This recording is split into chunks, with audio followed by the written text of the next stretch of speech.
25th, 10:30. I'm actually on my way to a golf tournament. I'm playing at Hershey Country Club today. So I thought I'd bring you guys along and just give you a quick update on what's been going on the past couple of days. You've already seen my video of the steering wheel that came in, and I love it. It feels great, looks great. I've got a lot of compliments on it, and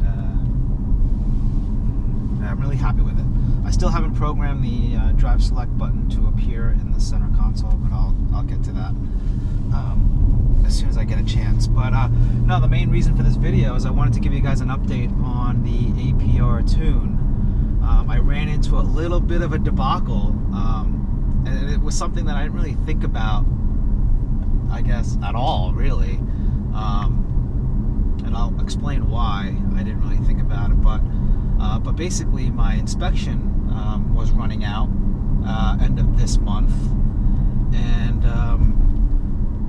last month, before, I'm not sure if it's last month, but yeah, it was last month, before I went to go get stage 2, I figured, you know what, let me go get the inspection taken care of.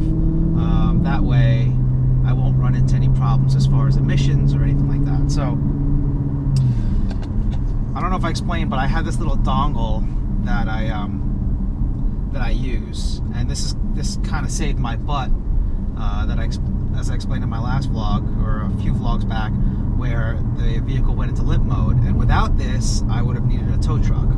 So this just allows me to clear the codes. Well, about a day or so before I went to go get the inspection, I had ran the codes, and I cleared everything, including the readiness monitors, which are needed to be active when you go test for emissions. So what happens is, when I cleared the readiness monitors now, it takes a certain kind of drive cycle, days, just different things to get them active. Well, what happened was I went to go get an inspection, and it failed. And it didn't necessarily fail, it just couldn't do the test because the readiness monitors weren't active. So this was the day before I went to go get stage 2, so obviously I didn't have enough time to do it. So I was like, screw it, I'll just go and I'll deal with it, you know, when I get the inspection done. So I get stage 2, fast forward. Now my inspection runs the end of this month, so I go back to get it tested, and here it fails again.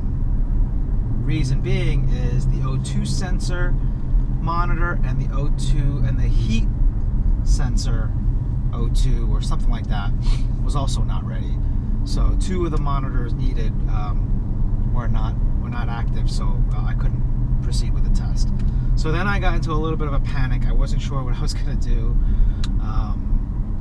I started doing some research. I asked a bunch of people on message forums and whatnot, and I didn't really think that, I guess I didn't really think that I was not going to get an answer, but you know, about a day went by and I didn't really get a straight answer. I was hoping maybe APR would answer. Well, here, duh, it's an emissions issue, so that's why it was pretty much hush-hush on the whole topic of whether or not the tune passes emissions or not.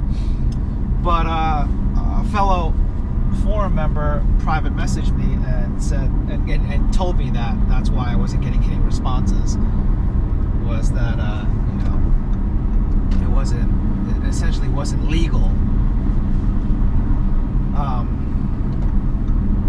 But he offered me some suggestions. I called the tuner, I asked what I should do. They offered some solutions, but really couldn't give me a straight answer. One idea that was given to me was to switch back to the stock program, drive it for a few days, see if the readiness monitors comes up, then get tested. I didn't have the dongle for APR to run their mobile app, so I had to change programs manually, and at first I really couldn't tell what program I was on. I finally figured out how to switch back, which program it was in, and I'll tell you what. When you switch from the 93 program to stock, it's a huge difference. You can tell right away. The sound of the car, obviously the power, but just the behavior of the car. You could, without a doubt, tell that the tune was on or if it was stock.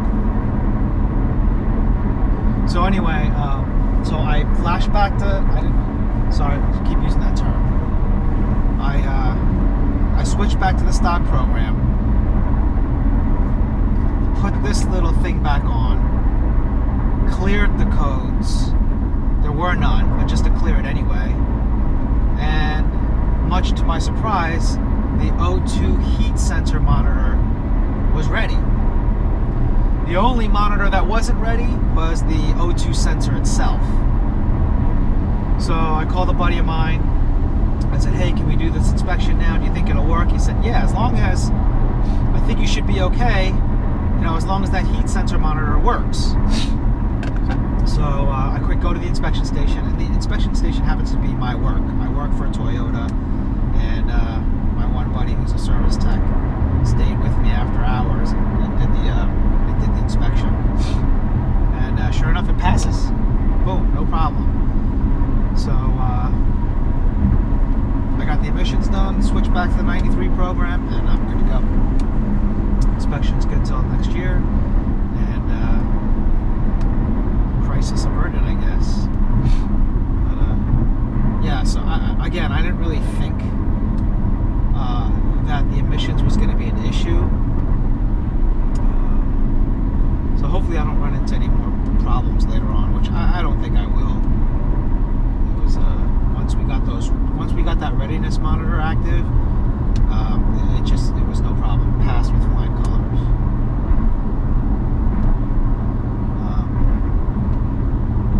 During this time that this was going on, I did order the APR dongle, and I did receive it. It's in there now, and it just gives me the ability to log, change programs from my phone, clear codes, much like what this thing can do, but more along the lines with APR software. So that's pretty much it. Supposedly my Rock Euro intake shipped. I certainly will not hold my breath, but I also have a fellow forum member kind of just touch base with the company and shoot him a few texts, and hopefully that got the ball rolling. So my card still hasn't been charged, but as of yesterday, it's supposedly shipped. Like I said, I'm not going to hold my breath. When I get it, I get it.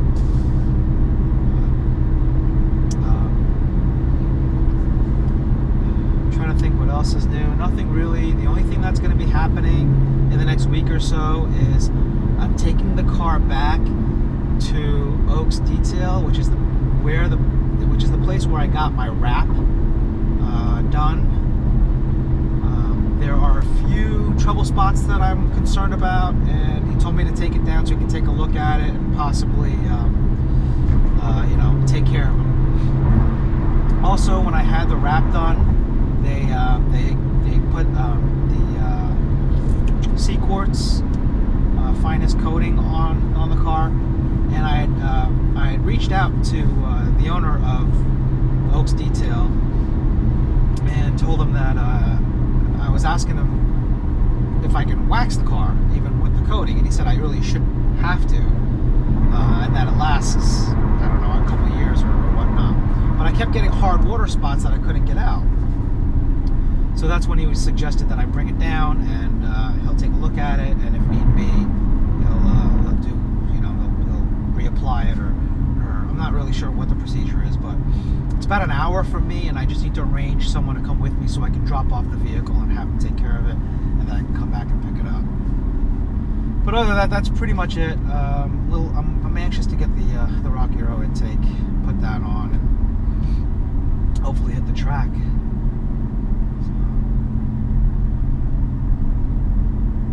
That's it for the quick update, guys. I appreciate you watching. If you have any questions, comments, suggestions, feel free to ask. Until next time.